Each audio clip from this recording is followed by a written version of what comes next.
I still can't get over the fact that it would just be very simple for churches all across the world to raise awareness about the fact that there's a genocide of Christians. I talk to pastors, I talk to churches all the time about what's going on, and none of them knew.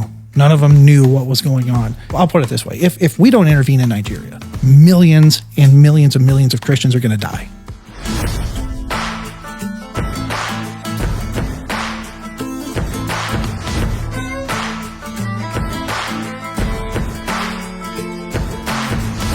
Welcome back to Going Rogue with Laura Logan. Our topic today is one that is very close to my heart for two reasons. One, because it's about Africa and Christians and the persecution of Christians in Nigeria, which is something I've been reporting on for years.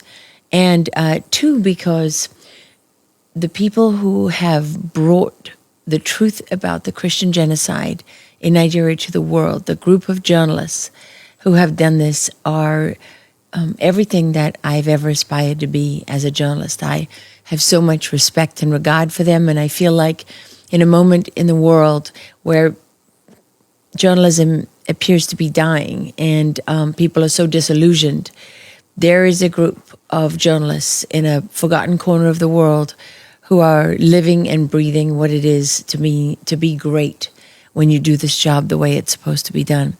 And so this is very personal for me in a number of different ways. And I am really pleased to share with you my guest today, whose name is Judd Saul, who has an organization, Equipping the Persecuted, that operates now exclusively in Nigeria, helping Christians.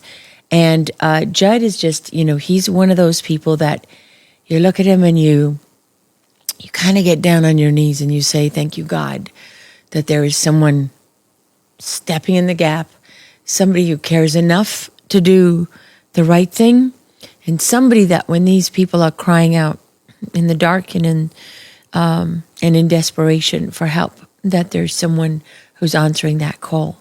So I can't think of a greater purpose for living or someone that I could admire or respect more. And so, Judd, I just want to welcome you. Hey, thank you for having me on. Thank you so much. Thank you for all that you do. This is such an important conversation, and it's one that really shocked me years ago when I discovered what was really happening in Nigeria to the Christians. And I was just astonished that there's nothing. I get that, the world doesn't care about Africa because I was born and raised in Africa, and I've been fighting, to get those kind of stories that relate to Africa, elevating those all my career. But this is about Christians. Yeah. There are churches all over the world. There are church leaders. There's, the Vatican. And yet the world is just standing by, letting these people be murdered. Couldn't have said it better myself. It's an absolute tragedy what is happening to Christians in Nigeria, and I want everybody listening to really get this and understand this statistic. Okay, they say, why Nigeria? Nigeria is responsible for 90% of all Christian persecution deaths worldwide in the last 5 years. Yeah, it's just incredible. And no one hears about it. No one's talking about it. We see a lot of tragedies and issues that happen across the spectrum. We saw what happened in Israel, when Hamas came over and kidnapped and killed all these Israelis, and it got world attention, and rightly so. And rightly so. Yeah. And still gets world attention, and thank God. But the thing is the same thing is happening to Nigerians on a daily basis and gets no coverage whatsoever. And has been happening on a daily basis since 9/11. Yes. That's one of the things that I learned reporting on this is that just, it was astonishing to me is that on the very day that 9/11, that the attacks happened in the United States, the same people who were on those planes, and I mean in the sense of they were carrying the same flag and they were saying the same slogans and they were standing for the same ideology, walked into a village in northern Nigeria and massacred over 200 Christians. And that village was called Rankum, and it was renamed in the language of the Fulani terrorists Muslim terrorists who were the ones who went and killed everybody. They took that village and they renamed it Mahanga because it is essentially the command and control center of this genocide. Yes, and the interesting part is that the Nigerian government knows it. The U.S. government should know it, and if they're paying attention, I hope they know it now. But this is where the majority of terror attacks are staged and launched from. And like I said, everybody in Nigeria knows where it's coming from. They see the terrorists coming in and out of Mahanga. And they chose Mahanga. I mean, translated, the word means watchtower. Watchtower. Because yes. It's on high ground. Mm-hmm. And it was perfectly positioned for them for what began as a series that's now more than 20 years of attacks. 20 years of attacks and tens of thousands, no, I say hundreds of thousands have now been killed, staged from that ground. And wounded and forced out. And so that's killed. Over 100,000 Christians have been killed. Now, let's talk about the people that are still alive. They're now in camps called IDP camps, which stands for internally displaced person. And we estimate that there's between 3 to 5 million IDPs right now. These are Christians without homes, without villages that are living in camps. These are people who've been robbed of everything they had, who've been forced off their land, and basically are mired in poverty and misery because very often the Nigerian government won't even acknowledge their existence. No, they won't acknowledge their existence, and this it's a double-edged sword. So you have IDP camps. Then when the Nigerian government doesn't recognize an IDP camp within their own country, that means there's no UN, that means there's no Red Cross, that means there's no other NGO, official government organization, USAID, or what used to be USAID, means those people get zero help if the Nigerian government doesn't establish and say, this is an official camp. And we know that Nigeria government only recognizes 40% of the camps that exist. So that means 60% of these millions of IDPs get zero help from the outside world. It also, it raises the curious question of why does the Nigerian government not acknowledge the existence of these people? There's a few different reasons. One of the main reasons is the Nigerian government likes to lie to itself. And they also like to pretend that things are better than they actually are. And by doing so, if the Nigerian government says it doesn't exist, well, then the rest of the world says it doesn't exist. And that means Nigeria looks better on paper for whatever reason. Mm-hmm. And it's like a dog and pony show that the Nigerian government likes to play.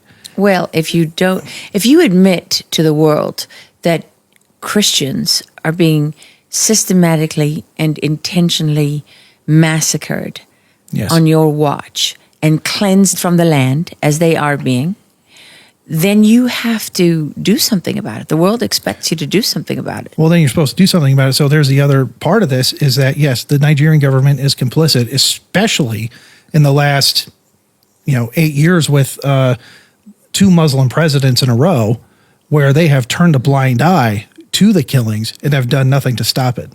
Well, when they actually know that killings are going to happen and they don't intervene. Yes, and that's one of the things. So as part of our organization, we created Truth Nigeria, a outlet for journalists in Nigeria to tell the truth. Because the Nigerian government doesn't want this information getting out. And if the Nigerian government doesn't say the story's getting out, they're not reporting it. And so we want to give an outlet to Truth Nigeria. So part of that project is we've been able to get intelligence and issue terror alerts. And so in 2024, we issued over 64 terror alerts. And you issue a terror alert when what is happening? So when we issue a terror alert, the police are notified, military is notified, local government officials are notified, the villages are notified. And they're notified of what?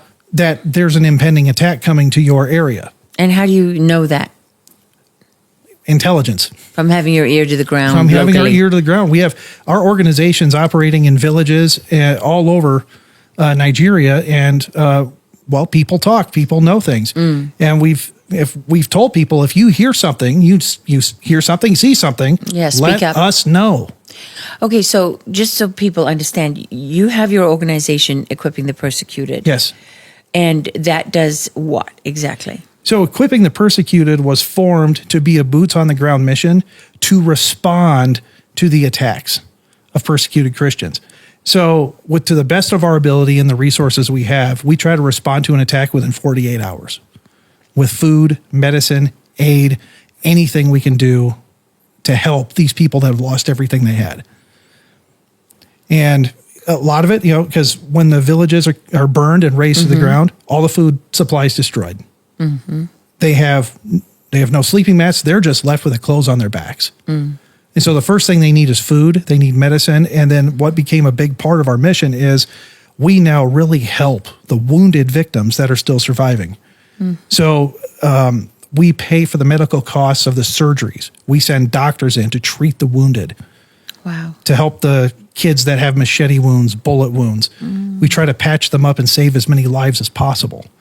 So you have that on the one side, and then you decided to invest in Truth Nigeria, which is an extraordinary journalism site. Yes. Anyone who follows me, you probably have seen it on my feed. I put your stories out and your work out because there really isn't. I mean, there's a couple of people. There's a great guy, Tom Garba, and he has TG News, and he's worked, with the journalists of Truth Nigeria in the past. Yes. These guys are kind of all cut from the same cloth. They live and work in this extraordinarily violent and dangerous area where Christians are being hunted every single day. And yet they go out and they document the massacres and not just the killings, but the infrastructure and mechanism of the genocide.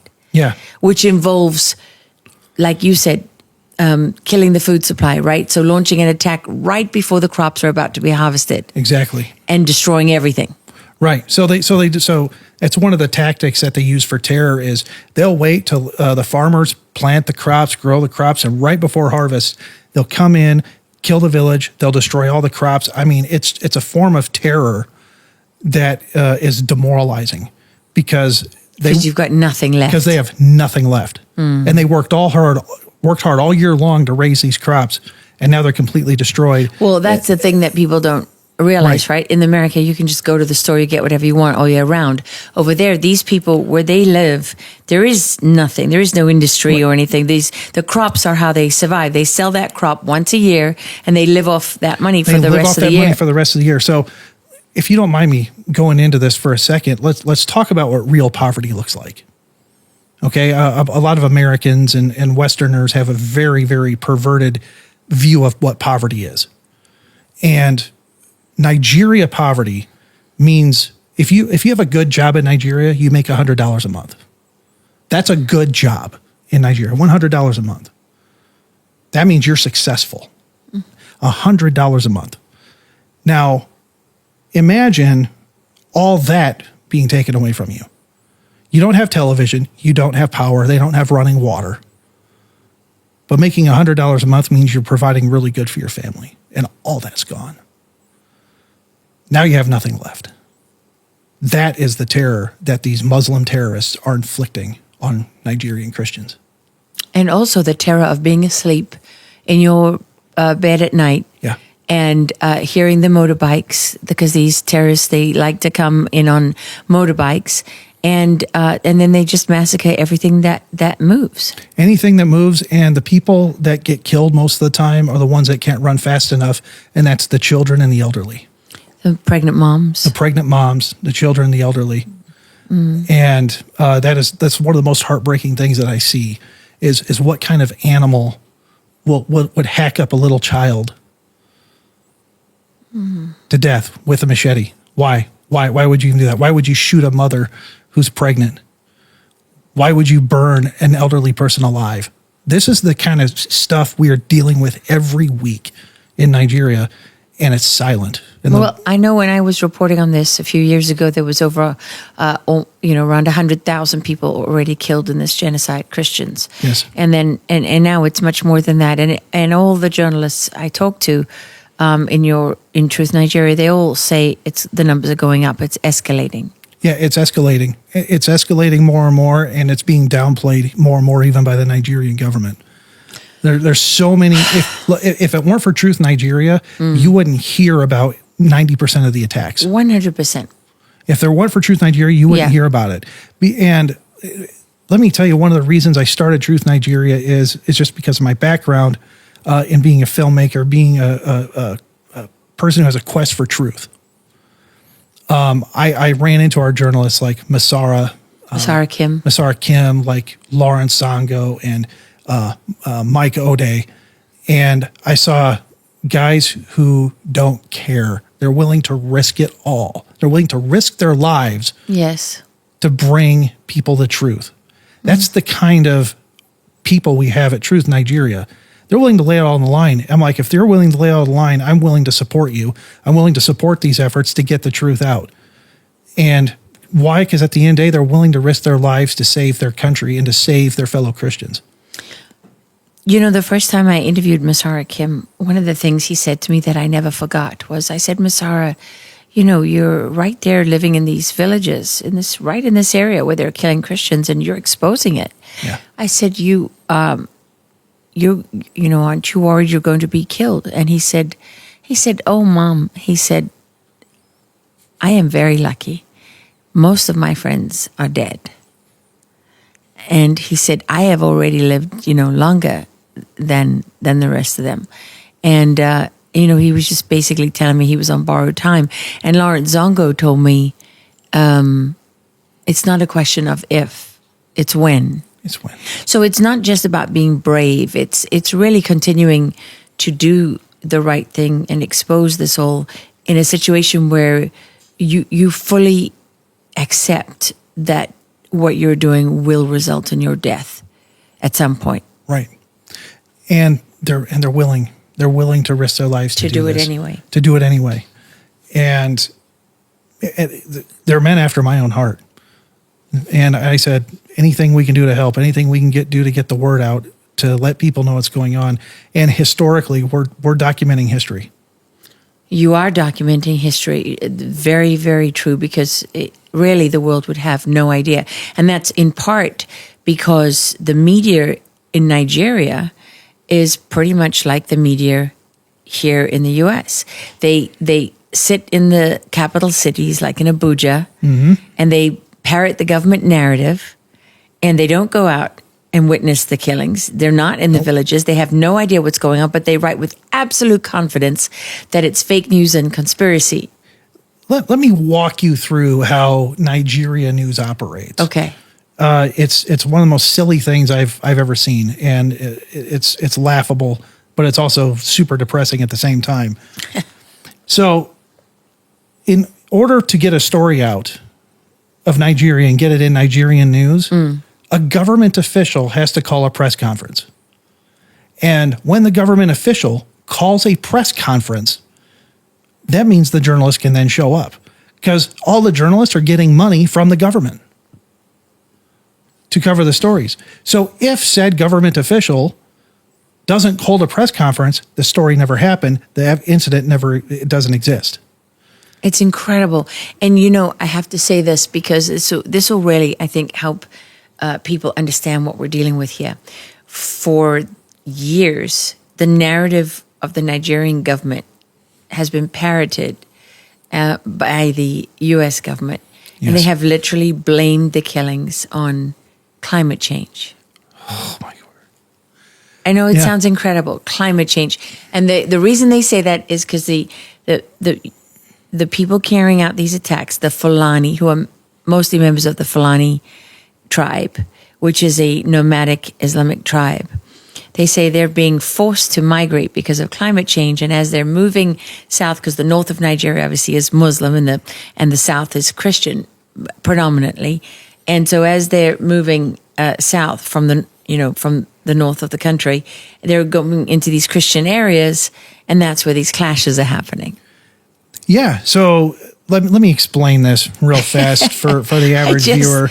You just have to take a moment and think about the absolute devastation and the goal of the United States Embassy, successive ambassadors, to literally pass this off as climate change. I don't think that there's a hell miserable enough for people like that. Oh, they're going to be suffering eternal judgment for what they've done here on earth and their complicity and willful ignorance. Let me explain how this works as far as the farmer-herder clash and then climate change, whatever you want to call it. I can assure you that when the Fulani ethnic militia, the Muslim terrorists, go into Christian villages, they're not coming in with cattle. They're coming in on motorcycles with AK-47s and killing everything that moves, and then destroying and razing the entire village. And yelling Allahu Akbar while they do it. Allahu Akbar while doing it. And has nothing to do with climate change. These are nomadic herders that have 500-year-old view of cattle farming, which just takes cattle and roams them wherever they want to roam them, regardless of whose property or land they're on. They have no idea what a ranch is. They have no idea what modern farming is or what modern cattle raising is. But the fact is they don't care. It's not about it. Has nothing to do with that. It has to do with they are systematically taking over Nigeria, and they want to make Nigeria into a Muslim caliphate. Okay. Well, and well, if you go back historically, people don't realize that the capital of the Muslim north of Nigeria, Sokoto, was actually the capital of the first caliphate outside. Right when Usman bin Fodio, the first caliph, established the caliphate. So that was one of the earliest jihads. Right, it was one of the earliest jihads, but then the rest of the tribes people in Nigeria and the other tribes that said, hey, we don't want this, defeated them and shoved them back up north. Yeah. And then Nigeria was majority Christian. Yes, for a long time. There were African religions, but the British obviously came and brought Christianity. But when they brought Christianity, Nigeria was 70% Christian. Amazing. Now it's 50-50. It's 50% Muslim, 50% Christian. Because they've been killing. Because they have been going back to their systematic jihad. Now, look, Islam has conquered every civilization it's touched since 640 AD through three methods of jihad. One, cultural jihad. We'll move in, we'll blend in with the population as we're a minority. Then they start gaining a population, having lots of kids. Then once they get a population, they do political jihad. All right? And cultural. Then cultural jihad. Then after political jihad, once they have the political cover to do the violence, they go into violent jihad and take over territory. And that is how they have systematically taken over all of northern Africa. Well, and what's particularly interesting when you dig a little deeper is that the Fulani tribe doesn't just exist in Nigeria. They're in Sierra Leone and Senegal and right across the border, right? I mean, throughout the center and east of Africa and west. And for some magical reason, every country they touch turns into war. Yes, and when you turns into genocide and turns into war. Every country that they touch ends up turning into genocide and war. So in many ways, it's a power grab for the Fulani under the black flag of Al-Qaeda and Islamic Jihad and the authority of God, right? Under the authority of God. And the U.S. helps them.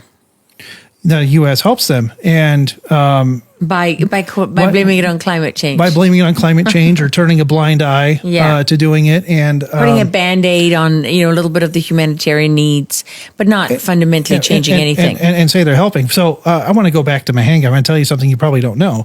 But in Mahanga, right, the place where they're launching attacks from? That village. The Norwegians have just been building new houses for terrorists. Wow. The Norwegian Refugee Council? Yeah, the Norwegian government has been building new houses and for people in Mahanga. You cannot make it up. They're building they're building terrorist new houses in Mahanga as we speak. The same village where not a single Christian has been allowed to set foot if you go near since that first massacre. Yeah, if you go near it, you get killed. Yes, I mean, I know because when I was reporting on this story, doing this documentary film for Fox Nation, one of the things, Masara Kim, I asked him if he could go back to Mahanga because we talked a lot about that and its importance in the origin of the genocide, and he was like, I can't get into the village because no Christian will just be murdered. But what we agreed on is that he would get as close as he could and he would launch a drone because I wanted to show people that how it was geographically positioned to be the command and control, and we did that. one of the ways I began to understand that there was an organization, you see these images of the bodies everywhere and people screaming and, and babies that have been killed, and awful videos that I've seen of, young pregnant Nigerian girl, Christian girl being beheaded while they cut her baby out at the same time. I mean, I've seen unbelievable things out of there. And when you realize it's not chaotic, actually, it looks chaotic. It's designed to look chaotic. But when you are removing the food supply, not just for a month or a few months, but for the annual food supply, when you're taking away people's ability to stay on the land, when you're burning down not just their crops, but their homes, and then you don't allow them to come back, and you're trying to instill terror in them, because let's not forget, Nigeria doesn't have the Second Amendment. So most of these people, the vast majority for 20 plus years, have been unarmed, and many of them asleep, right? Well, Nigeria doesn't have a Second Amendment. They have no Second Amendment. Citizens are not allowed to protect themselves. And so when Nigerian Christians try to protect themselves, a lot of the time, the Nigerian government goes and disarms them, and a week later, they get killed by these Fulani Muslim terrorists with AK-47s and what the Nigerians refer to as sophisticated weapons, military-grade weapons, 50 caliber machine guns. So for some reason, Nigeria doesn't have a Second Amendment, but the terrorists can run around with military-grade weapons with no restriction whatsoever. But the minute Nigerians want to protect their own villages, protect their farms, they get disarmed by the Nigerian government. No, they call them vigilantes, right? And they say it's illegal. Well, yeah. Vigilantes can exist in certain areas. So certain state governments allow vigilantes to exist and to oversee and watch their villages, but they get no help. They get no support from the government. They get disarmed quite a bit by Nigerian officials, and then they're left for dead. And this is what we're dealing with. So as part of our ministry with equipping the persecuted, one of the things we do is we come alongside those village security teams, and we do give them training. We give them communications. We give them bulletproof vests. Anything that we can do within a legal basis to help them as much as we can is what we do. And according to some of the Nigerians that I've spoken to, they reckon that you've helped about 400,000 persecuted Christians. Does that sound right? Yes. That's pretty amazing. In how much time? Since 2020, so about 4.5 years. Wow. It kind of draws you in, doesn't it? Once you start to, of course, anyone can hear, oh, there's a genocide, and they can think, oh, that's terrible. But once you start to understand what's really happening in Nigeria, you realize that this is part of a much bigger war. This is sort of a microcosm of something that's taking place in different ways to different degrees all across the world. And it's all the same thing. It's Islam versus everything else it doesn't like. And what we're seeing in Nigeria, though, is a real life jihad taking place right in front of us. It's playing out right before our eyes. It's not happening so much in other countries, although we're starting to see it in places like Congo, Burkina Faso, these other smaller African countries up north that are now full-on Muslim military dictatorships. And the same thing is about to happen in Nigeria unless we put a stop to it.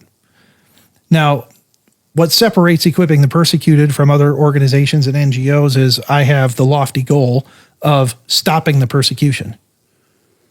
I start from a winning premise. I don't want to just come in and put a Band-Aid on a situation. I actually want to stop the persecution any way possible.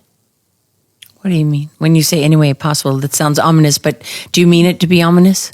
On the ground, political, spreading the gospel, getting involved in any way we can to stop the persecution. Well, here's something that I think most Americans probably don't realize, and it's something that really shocked me when I found out, is that, as you know, the last Christian president of Nigeria was Jonathan. Good luck, Jonathan. Yeah, good luck, Jonathan. It's just a fabulous name, right? Good luck, Jonathan. And I remember he was ruling Nigeria when Obama was in office. Obama didn't like Nigeria's stance on homosexuals and Christians. Well, I'm saying Christians, but Yeah. that was an issue for him with Uganda and with Nigeria. There you have the most populated nation in Africa, some of the most important trade routes for the world. Yes. And yet the first black president of the United States didn't make it to visit Nigeria, which was one thing. So in his second term, he sends John Kerry, who was then Secretary of State. Yep. And where does John Kerry go? Not to the capital, the Christian capital in the south, not to Abuja, He goes up north.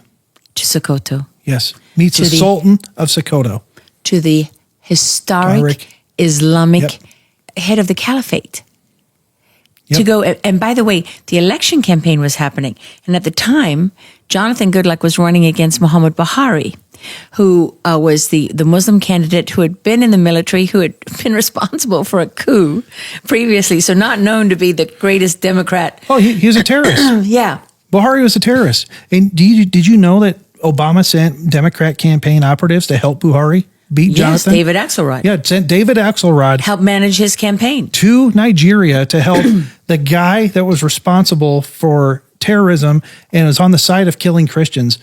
The Democrats sent one of their biggest campaign guys down to Nigeria to help defeat a Christian candidate. Which sent a message to the country of Nigeria that Yes. the United States backed Muhammad Buhari and not Goodluck Jonathan. Correct. And it was devastating. And ironically, so let's look at the big picture. I'm sorry. Let's look at the big picture here. While Obama is helping Buhari get elected, we also saw the Arab Spring happen. The Arab Spring all across the Middle East, where all these dictators were, removed, destabilized, which essentially then created ISIS and created the full radical Islamization of all these Middle Eastern countries.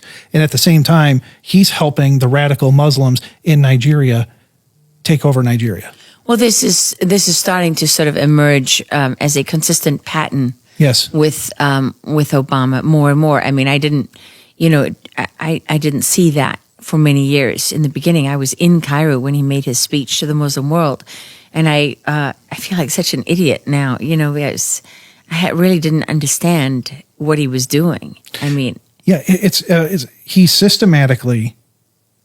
didn't fundamentally change the U.S. He fundamentally helped change the world for the worse. And how many people have been massacred and killed because of that radical Islamist push and backing that Obama did? well, over 100,000 Christians in Nigeria alone. In Nigeria alone. Now, how many Christians dead in Syria? How many Christians dead in Egypt? How many Christians dead in Iraq? Well, you can there's a direct correlation with Nigeria that is just astonishing. The fact that David Axelrod, a well-known American political operative, is working on the campaign of an Islamic candidate, is running against a Christian president. Yes. I mean, you just can't make that up. No, you can't make it up. And it did happen. It did happen, folks. I'm going to look at the camera. It did happen. They did it. So when you look at that and then you put that together with the fact that the U.S. is still trying to blame this on climate change, and then you look at what Obama did, to make it harder for Nigerian Christians to come as refugees to claim asylum in the U.S. Yeah. Trump went some way to addressing those issues. Then Biden sent it back, turned back the clock, and now Trump is looking at addressing it again. But you have to wonder if the Office of Faith that Trump has created, and then doesn't he have an office now in the DOJ to investigate the persecution of Christians? Persecution of Christians, yes. So we have been actively working, trying to contact people in the State Department, people in the new administration, to advocate on behalf of Nigeria. Right now, it's just kind of at the bottom of the list with all the other stuff that they're going on, the cutting, the gutting that's happening. But we as Equipping the Persecuted are actively contacting politicians and people in the State Department to say, hey, something needs to be done about Nigeria, and it needs to be done now. And it has to go farther than the big push of designating Nigeria as a country of particular concern. Well, yeah. I mean, this is the opportunity, right, for the State Department to raise their hand and say, okay, we're not gonna stand by any longer. Right. We're not going to stand by any longer. And I advocate for a very strong foreign policy in regards to Nigeria, predicated on the safety and the protection of Christians in Nigeria. Okay, well, let me ask you this, because one of the things that I just don't understand is why there are so few Christian leaders, whether they be church leaders, or the Vatican or anybody else, that seems to care about a genocide that is literally happening on their watch. Well, let me go into some of that, if you wouldn't mind. In Nigeria, there's a very corrupt Christian class. And the Christian leaders in Nigeria are extremely corrupt. And they're actually paid by the government to toe government talking points and to toe the line and to say the government talking points. So when Christian leaders in the U.S. say, oh, we want to talk to Christian leaders in Nigeria, they're getting paid to look the other way and say, oh, no, it's not that bad here. And I can point to several examples of that happening. And I can also point to key people in major religious organizations. And I spoke to a gentleman who's very high up in a Catholic organization. It was about 2 months ago, very high up in the Catholic organization, getting responsible for millions of dollars. To help Christian efforts. And this guy is touted that he goes to Nigeria all the time, goes to Nigeria and helps out people in Nigeria all the time. And I had a chance to sit face to face with him at a lunch. And I said, sir, I've been to Benue State. Benue State is 90% Catholic, one of the most Catholic regions in Nigeria. Now, he's Mr. Catholic guy. And I said, I've been to Benue. I've been to the IDP camps. I have people on the ground in Benue. And I said, you said you've gone to Nigeria 1 million times and done all this stuff. And I said, in regards to Benue, I looked at him, I said, where are you? Because I see no fruit of your efforts anywhere. And he proceeded to tell me that Christians weren't being persecuted in Benue, that it was just tribal clashes. Seriously? Dead serious. And I found out later that he was also getting some money from USAID. And who was this person? I can't say right now. But I was very, very, very, very upset, and I wanted to reach across the table and punch him. I don't blame you. But this is indicative of what's going on with some of these large organizations that claim to be Christian. If they had their hands in government money, they're also not allowed to say Muslims are killing Christians in Nigeria. Well, because they're on the take. That is a disappointing story that seems to be all over the world. So you want to know why people aren't talking about it? Because it is still, even in many Christian circles, even so-called conservative Christian circles, it is politically incorrect to say that Muslims are killing Christians in Nigeria. Yes, I can see that. But even Christian leaders in America are protecting and somehow wanting to keep that politically correct line.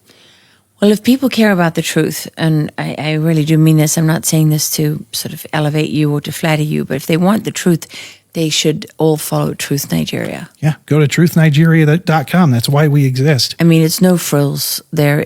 I mean, you're not embellishing or adding. You don't need to, because the truth is so horrific. Yeah, and we actually say who's killing who. Yes.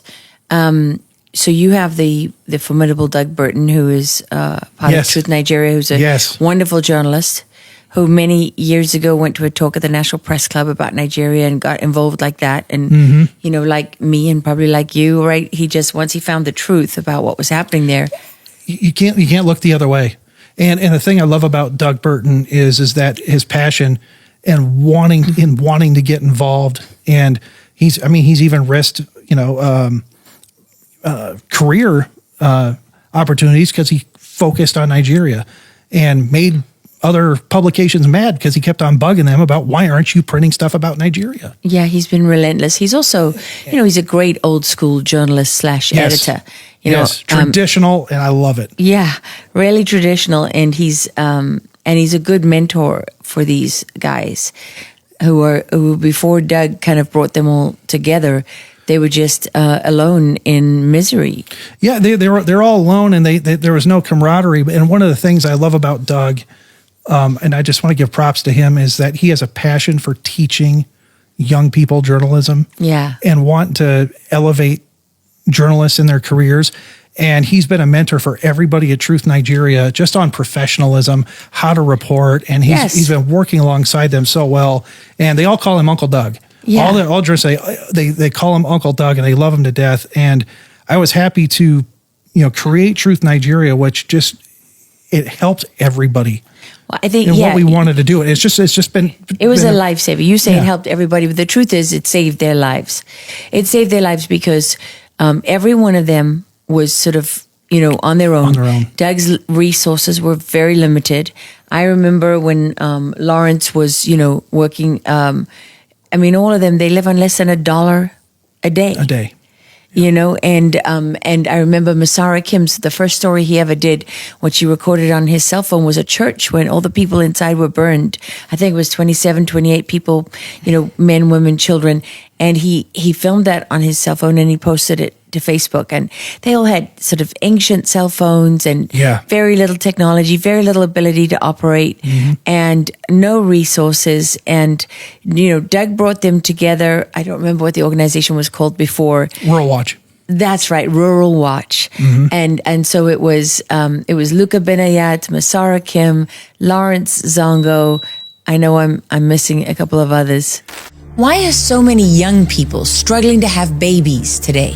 Birth rates in the US are at record lows, and that's partly because testosterone levels are dropping all the time.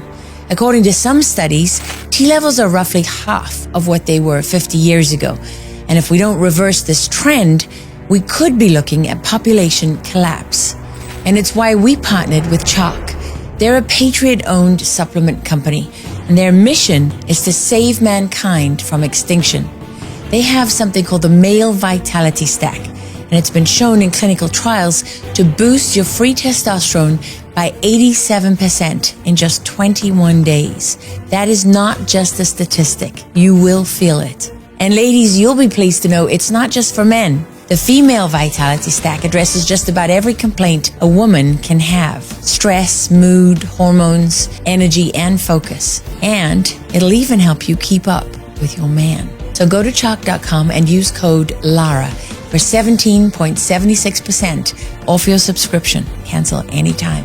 Or you can also call 50CHOQ3000 and tell them Lara sent you. You had all these guys, who were operating pretty much on their own. There was Masara Kim and Lawrence Zongo, Luca Benayat. I think Tom Garber was with them for a while before he went on his own. And Doug kind of brought them together. The first time I interviewed Masara, do you know that he had to go next door and borrow fuel for the generator just to have the power, to be on the phone? Yeah. Yeah, that's... It might have been Lawrence that did that. Well, people have to understand that. I mean, it's like these guys don't have power. No. They don't have power. A lot of them don't have running water. Yeah. And so they're using outdated laptops, very awful cell phones to put together these stories. And then when we created Truth Nigeria, it's like, okay, let's get them a little equipment. Let's do a little bit of an upgrade here. Let's get some laptops out to these guys. And in certain instances, I don't want to give away specific areas, but there's a couple areas they can go to where they can have access to Starlink. So they have access to internet to be able to upload things and be able to do things they have. See. So we provided Starlink for them. Wow, that would have been incredible. So that's been a huge help to them. I mean, I just know so many times over the years now where, one time I spoke to Lawrence and he was in the back of a van and he was surrounded by corpses, taking people to the morgue. And, another time, 8 of his in-laws just got massacred. Yeah, just in the last 2 weeks. In a Sunday massacre, another bloody Sunday in Nigeria. Palm Sunday massacre. I mean, and they are, the level of brutality of these people when they go into a place is staggering. And they think they're doing it for God. They think they're doing it for Allah. They think they're doing a good thing when they do it. But they're murdering and massacring little children, the elderly, and anything that moves. And it's not humane. It's not a humane killing. They torture and kill. Yes. Well, actually, let's talk about that because one of the Truth Nigeria journalists, Mike O'Day James, he just did an interview with CBN, Christian Broadcasting Network, that got a little bit of attention.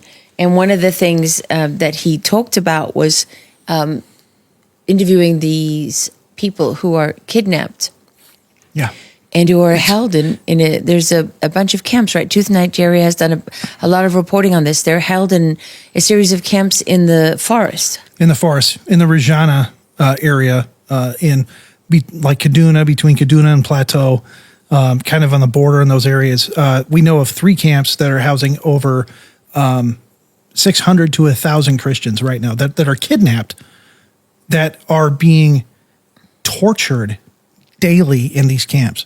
And when I mean tortured daily, they get beat when they defecate. They have to go to the bathroom. While they go to the bathroom, they get whipped. They get caned. They're being starved and tortured to death. And if ransom isn't paid up, they'll execute little brothers and sisters in front of siblings and video it and try to get that to raise money so the living relatives can get ransomed out of the camps. And this has been a thing with us as equipping the persecuted, is we are now getting calls when people get out of these camps, whether they escape or they're ransomed out, because they come out looking like Holocaust survivors. I've seen it. They're so malnourished. They have all these diseases and all this awful things going on with them. They can hardly walk. And so we've come to, when they come out, we've come to their aid and get them medical care, nurse them back to health, get them spiritual health. I mean, pray over them and try to get them back into a livable type situation. In fact, there were 2 girls that just came out of the camp that Mike interviewed, and they missed school. They're trying to figure out a way to survive. And so we're coming alongside. We're taking 2 girls that came out of there that are 20 and 18, and we're putting them in school. We're paying for their school fees to make sure they get out, and we're enrolling them, one of them, into a nursing college because that's what she wanted to do. That you are doing God's work. And these are real people. All right? We can talk about statistics, we can talk about numbers, but these are sisters, these are mothers, these are children, these are grandchildren, these are real people. Yeah, I remember, I think it was Lauren sent me footage of one of these sort of reunions where a bunch of kids had been kidnapped from a school, which is consistent. I'm sure everybody remembers the Chibok schoolgirls. That was just in the early days. It's continued over and over and over again. And they'll take them in a group, and then those who can pay ransom, right? Or the parents will pay a ransom, collect and pay a ransom. They don't even know who's coming out. They don't even know who they're going to release. Yeah. Like they go there waiting to see if their loved ones will appear. And so many of them couldn't walk. I mean, it was hard to watch. Yeah, they feed them maybe once every 2 weeks. 2 weeks. They give them no care, and they beat them and torture them on a regular basis. And when they figure out if the family's really poor and they can't scramble money from anywhere, they just execute the family. Yeah, they'll just execute the family. They'll execute the kids in front of them. One girl that I talked to witnessed 20 people killed in front of her eyes. Good Lord. Including her sister. Well, here's another one that will make people upset, and should make them upset, is when the Chibok schoolgirls happened. Remember, Michelle Obama stood out there with bring back our girls. Bring back our girls. Yeah. Hashtag bring back our girls. So I've spoken now to a number of different people in intelligence, and the U.S. had located that group of girls within hours to a facility not very far from where they were kidnapped. Right. And had the men standing by. I mean, there is AFRICOM, and we have a lot of resources, People were standing by and they were raising their hands. And they were saying, okay, we know where they are. Let's get them. And Obama said no. I know. Dog and pony show. Obama doesn't care about Christians. He doesn't care about the plight of innocent Christians. He's helped governments execute hundreds of thousands of Christians through his policy, and he knows what he's doing. He knew what he did. Just makes you sick to your stomach. Makes me sick to my stomach anyway. Oh, but oh yay. Oh yay, we elected Obama. Transformation in the country. Yeah. Yeah, people had no idea what they were voting for. No, they really didn't. But they were deceived. It's because they didn't do the digging, and the media did us a very disservice by not digging into who he actually was. Those were the days when you still believed that, journalists did their jobs and elected officials actually meant what they said. At least some of the time. Not for me. I was always a skeptic, but that's... but no, this is what we're dealing with. We're dealing with the aftermath of this, and people really need to take a hard look in the mirror and really look at not what they say, but what they do when it comes to politicians, when it comes to people. It's not what they say, it's what do they do, and then look at their underlying philosophy of life and where it comes from. And that's the biggest mistake that the media in the United States does. And that's the biggest mistake that people, when they're voting for a politician, they listen to what they say. They don't pay attention to who they are, what they do, and what their fundamental belief system is. No, and with Nigeria, ostensibly we are still a Christian country. Yes. Right? Yes. So you would think that there is a duty to stand for other Christians. There's a duty to stand for other Christians. There's a duty for Nigerian Christians to stand for other Christians. Now, I want to go into this from a ministry standpoint. So we are a ministry. We're equipping the persecuted. We are unapologetically Christian, and we do share the gospel, which doesn't get us a lot of Christmas cards from other NGOs. But one of the things that we found in Nigeria, and it's the same problem here in the United States, is that there is what I call the heresy of pietism, a pietistic mindset in Nigeria where they felt that it was sinful to get involved in politics and that it was sinful to defend yourself. It's sinful to stand up and protect your family. We call it pietism. It's a very error in Christian teaching that says Christians should stay out of politics and government affairs. I would argue that that's got nothing to do with Christian teaching, and that is Marxist, globalist teaching. And that it's not just in Nigeria, it's all over the world. Why do you think Steve Maxwell founded the Remnant Alliance? Because... Yes. Oh, exactly. But, I'll kick back on that. I know where pietism was invented. Where? It was invented before Marxism. Yes, it was. You're right. Pietism was invented by the Lutherans. Actually... In the German king... with Frank and Spinner, because the German king got tired of Christians bugging him, telling him what to do. So he paid with German money, government money, to fund an ideology called pietism, which encouraged Christians to get out of politics. I will add to that. It actually began with an organization that was founded a few months after the United States was founded as a country.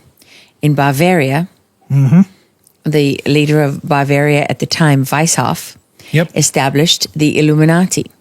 And the Illumins, who monitored and tracked the movement of pilgrims coming to the United States to set up this country and didn't take it very seriously, were shocked when the British Empire was defeated.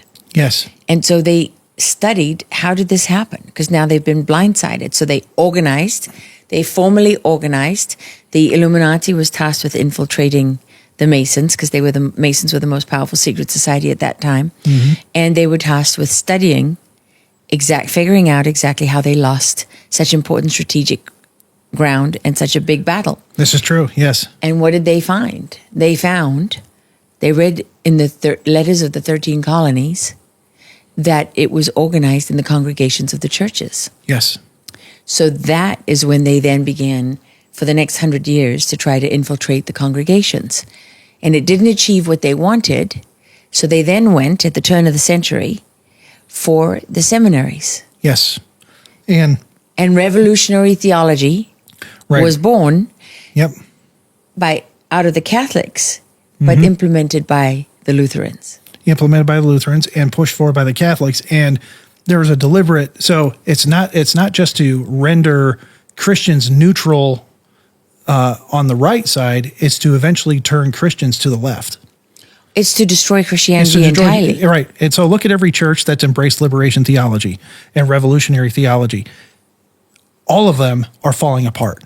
All these once great churches have all completely disintegrated. Because they have nothing to do with God. Because they have nothing to do with God. They've embraced a false gospel, which has replaced the Lord and salvation in Jesus Christ with social justice. Well, if you take out Jesus Christ and Lord from the mix of a church, what's going to happen? Boom. Oh, sorry. Boom, it's going to blow up. Yeah. And so, but we're seeing the same effect in Nigeria with Nigerian Christians. Which is very interesting because what you then see coming out of that is this idea that the churches have to separate themselves from politics. Right. But then politics is infested into every part of life. Right. So it basically means you're creating these little bubbles.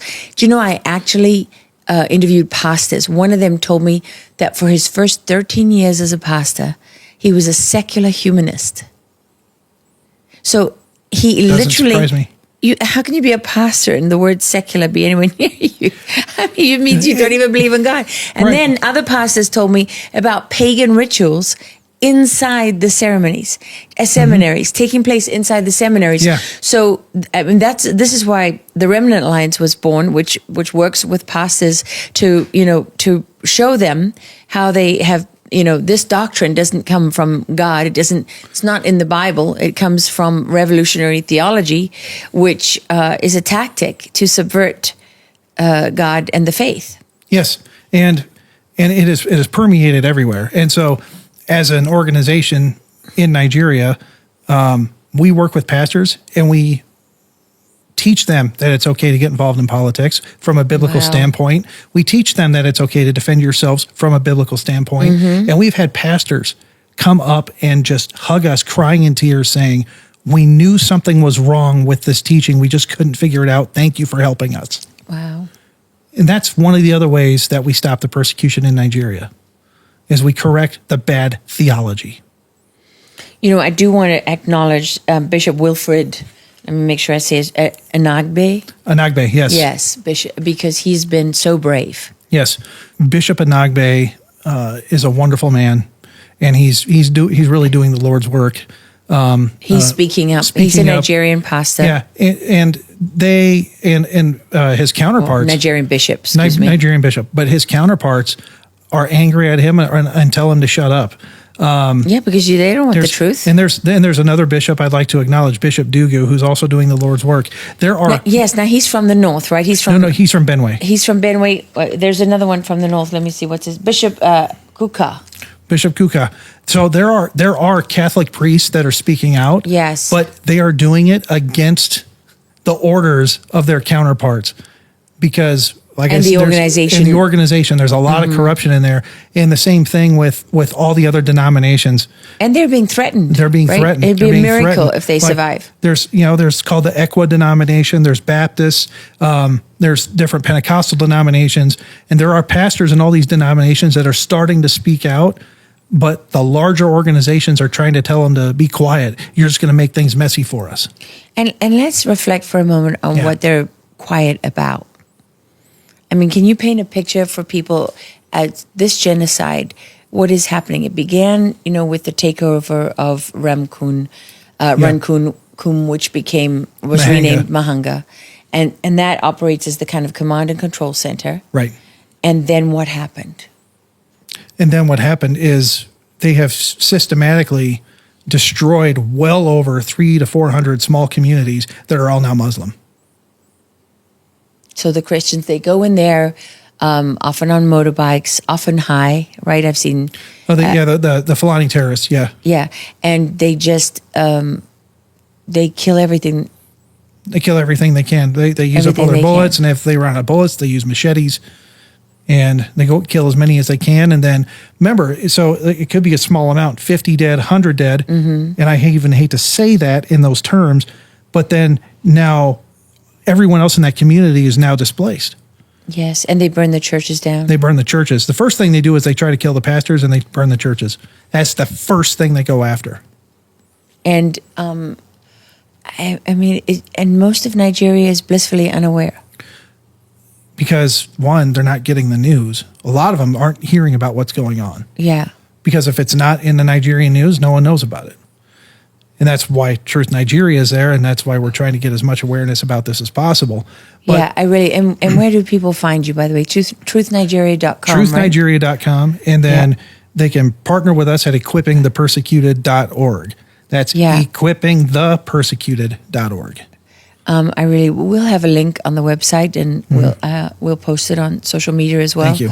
Because you're not one of those organizations that's stealing from the taxpayer and wasting the money. You're actually really doing God's work in Nigeria, and it's quite something because this has been going on for a long time now. This is more than 20 years.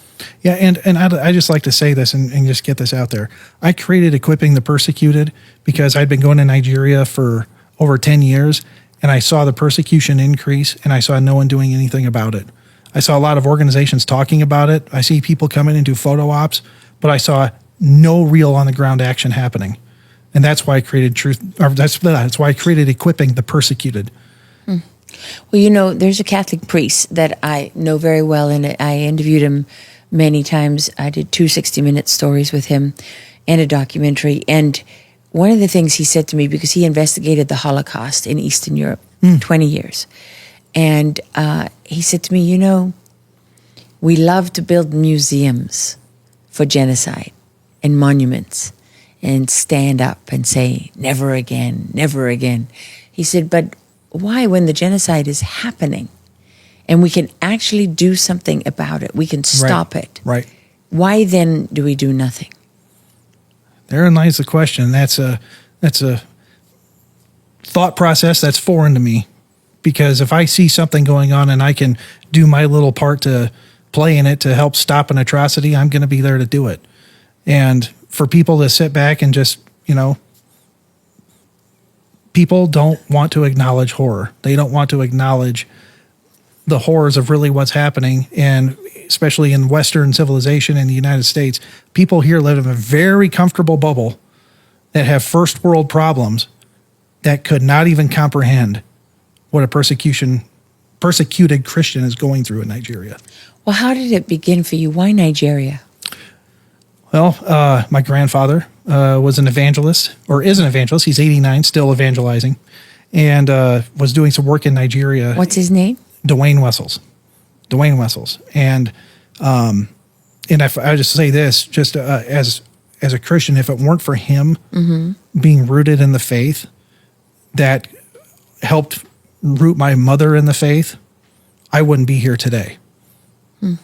So I owe him sharing the gospel and keeping true to the gospel in the family as to why I'm safe today. And when I had my come to Jesus moment, my wake up call with God in 2009, he was working with a mission in Nigeria, and I come from a film video production background, and I was like, these guys need a lot of help. Just talking about their good work they were doing in Nigeria and all that. But I fell in love with Nigeria. I just fell in love with the people, fell in love with the country, and thought I'd go back every year and, just help and serve how I could. But as I kept on coming back, saw the persecution increase, but I also saw a lot of missionaries not wanting to get involved with helping persecuted Christians because it might jeopardize their mission, might jeopardize their little silo of what's going on over here. And I asked all these questions. I was like, why aren't you guys doing anything about this? It's like, you have Christians being killed 10 miles away from your mission base. It makes no sense. Like, why aren't we doing anything about it? Well, that's complicated if we get involved, and they're just scared. They're scared. I don't know what God they serve because they're scared to do the right thing. But that's not the God I serve. The God I serve says, go run toward the conflict and do what you can. And we go under his protection. Well, God also says, do not be afraid. Do not be afraid. If he's calling us to do something, we better not be afraid to go do it. Otherwise, we'll end up like Jonah. But I just kept on seeing this stuff happen. And I started asking my Nigerian brothers and sisters in Christ, I said, what if we had an organization that responded to attacks? What if we had an organization that actually trained you guys in some basic self-defense and security skills?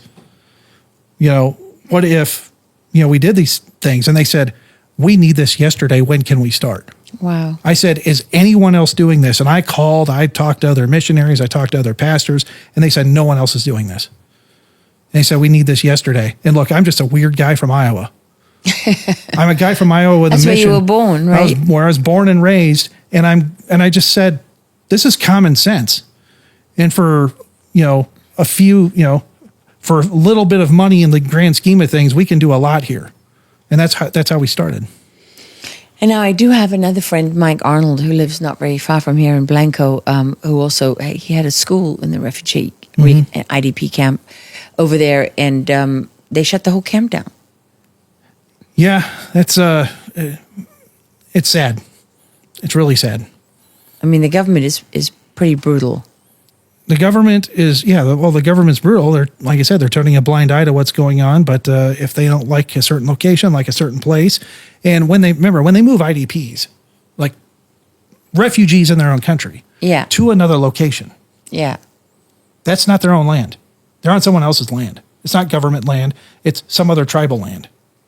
And so you're putting people on land that's not theirs. Well, and you're taking them from land that was theirs. And you're taking from land that was theirs. I mean, and for generations. So imagine you're another tribe. You have your own dialect, your own culture, your own mini culture. You don't want those people there. Pushed to another land where completely foreign to them. You don't have the same culture, have the same customs as the other tribe on the land you're on now. And that's what the Nigerian government does. It's just, okay, we're going to take you survivors. Bloop, here you go. No infrastructure. Have fun. Try to survive. And then, well, if you import 3,000, 4,000, 10,000 people into a new community that's never had an additional 3,000 to 10,000 people in the community. Yeah, you create problems. It creates a lot of problems. And that is one of the biggest issues that IDPs face. And they get no government protection or support. Is the government working with the terrorists? Certain parts of the government are, yes. I would without a doubt. I mean, we've got reports of military coming into a community saying, all right, everybody just lay down, and they watch the terrorists drive by to go to attack the next town. It's terrible. And we have seen instances where military or police engaged in a fight against terrorists, and they're shooting the bullets above the heads of the terrorists, and the terrorists are shooting bullets above the heads of the security for a dog and pony show and photo op, just to say, we engaged the terrorists, and they never really did. Well, I know there was one story that Truth Nigeria did that, extraordinary reporting on, and that was the death of Deborah Emanuel. Yes. And I mention this now because there were 17 police officers reported to have been present while she was being murdered by an Islamic mob. They watched it happen. They watched it happen. And let's just be honest, and let's go into a greater aspect of this, is that Sharia law exists in the Muslim-dominated areas of Nigeria. And so they have Nigerian law and they have Sharia law. Sharia law trumps Nigerian law in the areas that the Muslims have control. And so when I mean Sharia law, this is how Deborah Emanuel was murdered. Can you tell people what happened? Take them through it. All she did was contradict somebody on social media. Contradicted a Muslim thing, and it blew so out of proportion that they all said she blasphemed the Prophet Muhammad. She didn't blaspheme the Prophet Muhammad, but she said something pro-Jesus. That's right. Wasn't it that she'd done really well in her exams? She'd done really well in her exams, and she praised Jesus for doing well in her exams. For her success. For her success. So she was, 20 years old? 20 years old, just finished her exams, graduated, and then... A wonderful student. And then they took that and said she blasphemed the Prophet Muhammad, got whole... by acknowledging the existence of Jesus. By acknowledging the existence of Jesus in social media, because she did well on her exams. And that was reason enough to get a whole gang of people to go kill her. And take her out of her dorm, right? Take her out of her dorm, and they beat her, they stoned her, and they beat her to death. And then they burned her. And at first they went after her cousin. Yeah, they thought her cousin They thought it was her. They thought her cousin was Deborah, but it wasn't her. And they found out it wasn't her. And then Because local people who knew they said hey, no, that's that's her. not Deborah. And they went after Deborah, and police witnessed it. And I think the only thing they did was fire a few like tear gas canisters or something like that, but they didn't do No, they didn't very much intervene. at all. No, they didn't do the proper patrol. They had AK-47s. They could have stopped this very fast. Now I know there was a security guard from the university that she was at who tried his best to stop the mob, and they just tossed him aside. Yeah, they tossed him aside, and she was murdered because she just thanked Jesus for doing well on her exams. While her father tried desperately to come to her aid. Yes, and he couldn't make it because he was too far outside of town. Yeah. By the time he got there, she was dead. She was dead by the time he got there, and it's absolutely horrific. But Sharia law trumps Nigerian law. There is no due process. It's mob justice, especially when someone accuses you of blaspheming Muhammad. Yeah, then it's over. This is why Nigeria needs intervention. Because I'll put it this way: if we don't intervene in Nigeria, millions and millions and millions of Christians are going to die. Well, how many millions are there in Nigeria? There's population 200 million, and it's right now 50% Christian. If they get their way, that population of Christianity based on Islamic conquest will be reduced down to 10%. So we're talking 90 million Christians will die if we don't intervene. Wow, those numbers are staggering. I mean, it is crazy how populated Nigeria is. Egypt was once Christian. Went to a 10% Christian population. Arab Spring happened. Now it's less than 1%. Syria had a 10% Christian population. Now that's reduced down to less than 1% after Islamic conquest. But these were all Christian nations at one point in time. So everything Islam touches, once they get political control, the massacres begin. Well, and of course, obviously that doesn't speak for every Muslim in the world, but you should be allowed to talk about it and discuss the fact that there is an organization within Islam that is, perpetuating this. I want to get one thing clear to the people watching this, and really, so you can understand. I'm going to look at the camera and say this. The common story I get from survivors of these attacks is the Muslims came in, they did business together, they were neighbors together, their kids played together, until the one day the attacks occurred, their neighbors were gone. They didn't tell their neighbor that they were going to get killed. And in many instances, survivors saw their neighbors partake in the attacks of killing their neighbors. Their neighbors saw their Muslim counterparts come in and kill people in their own village. These were people that they lived with, they dined with, did commerce with. And they killed their neighbors. They killed their Christian neighbors. So when the time comes that they are given the order, it's time to attack, they will either flee or participate in the attack. But they did not warn their Christian neighbors. And I get this from every survivor in every village that I talk to. They say the same story. Jewish people said the same thing during after the Holocaust. Yeah. And Yazidis said the same thing in northern Iraq. I mean, this is what happens. It's another thing that Catholic priest told me, Father Desbois. He said genocide, wherever you find genocide, you will find collaborators. Always. Always. And he said the collaborators are always the neighbors. They're always your neighbors, people that you had a good relationship with, and they couldn't believe it. I'll just tell another story. I know we're going long, but I'll tell another story. Is that I talked to a woman who was a teacher in a village. She was a teacher in a village, and they just stuck the gun in through her room and started shooting up the place, killed all of her family. And then they peeked in the window and said, "Oh, this is Auntie, our teacher, blah, blah, blah, blah, blah, blah, blah. We shouldn't be doing this. We shouldn't be doing this." And the other kid goes, "She's a Christian. Doesn't matter." And they sprayed more bullets in the house and got her in the leg and got her in the arm. left her for dead. Wow. This was their school teacher. Wow. This is the ideology that we're up against. Well, the thing is, for me, it's one thing when you look at that ideology in isolation, but who's enabling and furthering the interests of that ideology? Our own. Christians. Christians are enabling it. Yes. I mean, Obama directly enabling it. And, church leaders who don't speak up.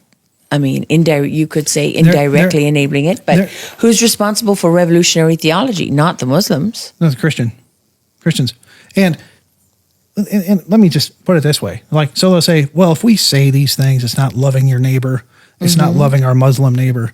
No, you're not loving your neighbor by not telling the truth. Yes. Well, you are not loving your neighbor by ignoring what is happening and what you're up against. Just because you want to have a persona of being nuanced and nice. Oh, look at me. Oh, golly gee, I'm the nice guy that never says anything negative. Well, there's a lot of people like that. Right. It's evil and it's sinful. They call themselves men of God. Mm-hmm. They're not men of God. Mm-mm. They are hirelings. They are hirelings because they are cowards for not acknowledging the truth and speaking truth. And they're going to lead their parishioners down the wrong path of their inaction and their willful ignorance. Now, of course, when you talk about these, the Fulani as Islamic terrorists, you always, what the counter is going to be. They're going to say, oh, they're not terrorists. They're not, extremists. They're just nomadic tribesmen. And, people want you to misunderstand when you see the headlines coming out of it. There were people who saw the headlines about Boko Haram, which was the first Islamic terrorist group that really got headlines out of Nigeria with the kidnapping of the Chibok schoolgirls. And then they went rampaging across Nigeria and pretty much were swallowed up by the ISWAP, right? Which ISIS is of West Africa Province. Yes. And now there's still pockets of Boko Haram? Yeah, because, they had their own profitable terrorizing, kidnapping, killing businesses going on, so they don't want to fully merge with ISWAP. So there's been some splinter groups and some splinter associations, just like anything in any major crazy religious ideology. You're going to have all these splinter groups that form and do their thing, but the vast majority is commanded by ISWAP at this point. Well, and they all believe in the same ideology. Yeah, they all believe in the same ideology. Which is that they're fighting for Islamic rule and Sharia across the world. Yeah, they want to create Nigeria into a caliphate. And let me say this, if they take Nigeria, so goes all of Africa. Based on what?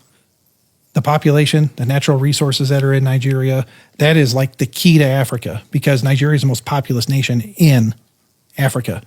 And if they get Nigeria, they'll be able to take over every other African country real fast. It would definitely have a cascading dramatic effect. Cascading effect. Yeah. So what are some of those resources that Nigeria has? Very rich in oil, very rich in lithium, uranium, gold, major resources and natural deposits, which are all going to waste because of the insecurity problems.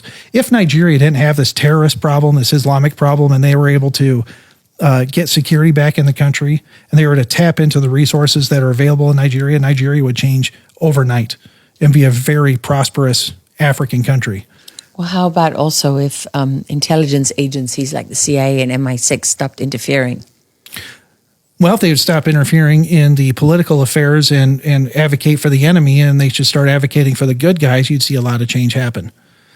But right now, and I really believe this, that the Obama and Biden administrations turned a blind eye to Africa because their buddies, the Chinese, are starting to infiltrate and buy up Africa in hordes. Well, not just starting, right? I mean, that's well advanced. They're well advanced in Nigeria, and they're getting a hold of these resources. That's part of the Belt and Road Initiative. That's what China calls it. Belt and Road Initiative. Where they're offering cheap loans to build strategic locations like airports and harbors and so on. Right. And then these countries can't pay the loans. They default and China owns the territory. Correct. And China doesn't care about the massacres, the ideology. As long as they have their piece of the pie and nothing interferes with their operations, they're just going to keep on going. And so if they can get advantage by helping terrorists so they can get control of X land over here, they'll go do that.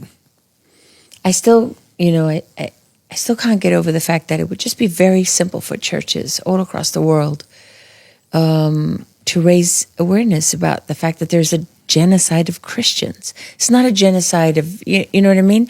Of anybody else. This is your group. Look, and I'm praying, and I'm praying, and I talk to pastors, I talk to churches all the time about what's going on, and none of them knew. None of them knew what was going on. So, like even today, they don't know what's going on. They do, a lot of pastors, they're concentrating on their churches, concentrating on their flock, and they don't pay attention to the news or what's going on out there.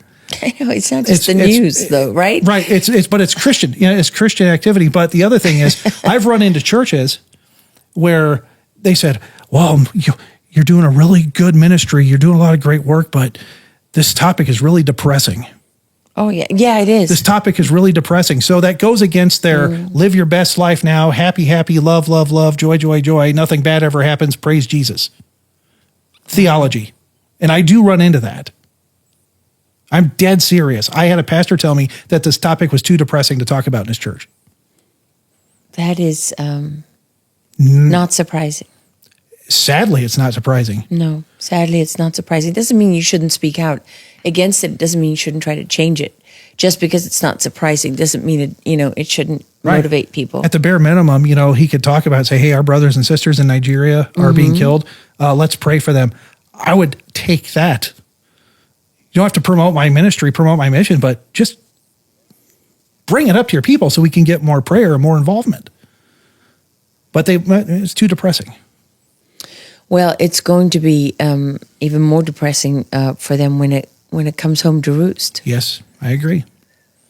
I know what God I follow. I know whose side I'm on.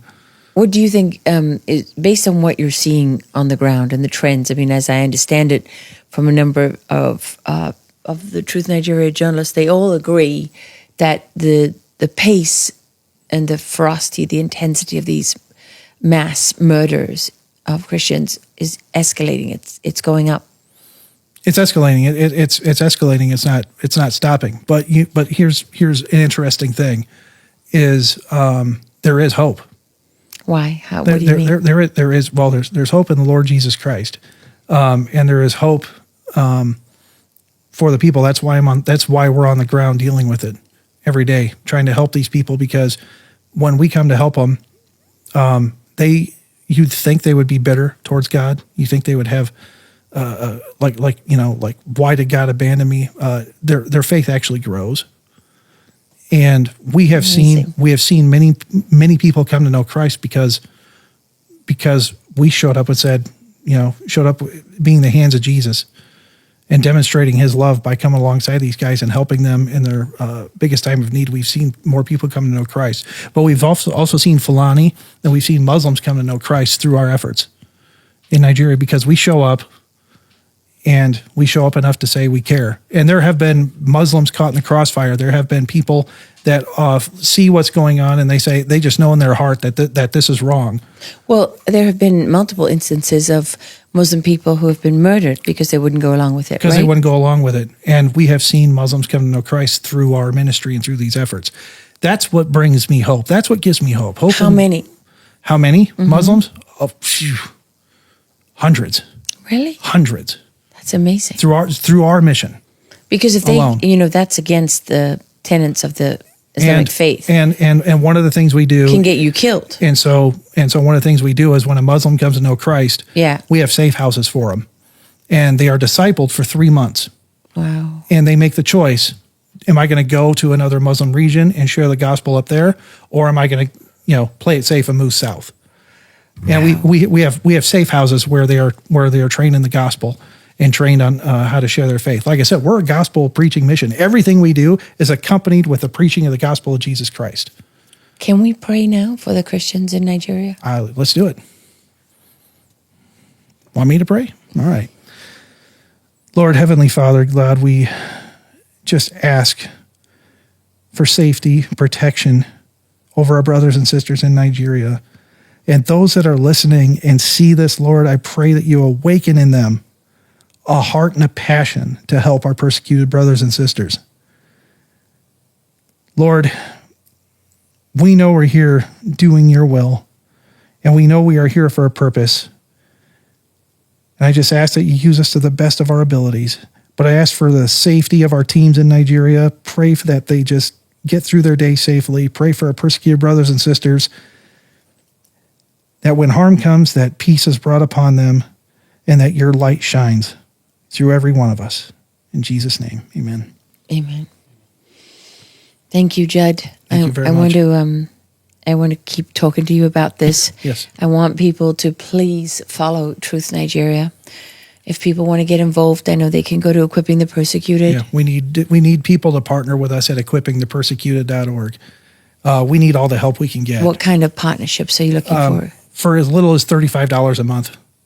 Partner with us, and that helps us take care of widows and orphans. That helps us with our medical interventions we do with IDPs. That helps us pay for surgeries. That helps us do a lot of stuff. And you can go to our website. We have different partnership levels. And if someone can sacrifice just a little, we're asking for all the help we can get. And then with Truth Nigeria, I just really want people to remember those names. There's Mike O'Day James. Mike O'Day James. Look for him on. Look for him on Truth Nigeria. Look for Masara Kim. Look for Luca Binyet. Who went to prison for reporting the truth. Been to prison for reporting the truth. And we have Segun. We have all the people on our team have been beaten, arrested, and harassed by the Nigerian government for their reporting. And have lost family. And they've lost family. And relatives. And relatives for their reporting. And friends. Yeah. And I know for a long time, Lawrence had, he had people who'd lost everything in his own home, even though he had nothing. Yep. They help each other with nothing. They help each other with nothing, and they come alongside one another. And they help each other out. And the least we could do is give them a little boost. And really, what would you want to say to Christian organizations across this country? There's amazing places like Liberty University, that do a lot to educate children in the Christian spirit and faith. What do you need from these people? We need more involvement in Nigeria from them. But they also need to get involved with the right people and the right organizations on the ground in Nigeria. And pressure the State Department and the Trump administration. And talk to your congressman, talk to your senator, call President Trump, call the State Department, tell them to intervene on behalf of persecuted Christians in Nigeria. And educate themselves on what is happening on the ground there, right? And use Truth Nigeria as a resource to educate yourself. Yeah, it's incredible that there are so many that are killed on a daily basis. Christians, I just want people to remember and think about this. Christians are murdered every day in Nigeria just for being Christian. Yeah. And that should be something that should be on the conscience of every Christian, right? Every Christian should be praying about this. So there you have it. You can go to lauralogan.com and like, share, subscribe. We would be so grateful if you would share this episode with as many people as you can. If you would talk to your pastor or your priest, people in your congregation, if you would encourage leaders in your community, if you're a student at a Christian university or Christian school, this is something that you should be speaking about. This is something that is not very difficult to understand. And this is something, this is a place, one thing I've learned about Nigeria, one thing I know about Africa is when you help these people, it's a dollar goes a long, long way. Dollar goes a very long way. And our organization stretches that dollar as far as it can go to impact the most amount of people. So wherever you are, don't turn away from this and move on to something else. It would mean a great deal to a lot of people if you were to understand and to speak up. So thank you so much, Judd, for being here with us. Thank you for everything that you're doing on the ground in Nigeria. We salute your organization and those amazing journalists. Man, I love those guys. They inspire me. They remind me of what journalism is supposed to be at its finest. They're doing the Lord's work out there, and we love to come behind them and just give them that extra boost. Yeah, it's more than that. You give them more than that. So, thank you so much for watching Going Rogue with Lara Logan. This was a heavy topic, but you can handle the truth.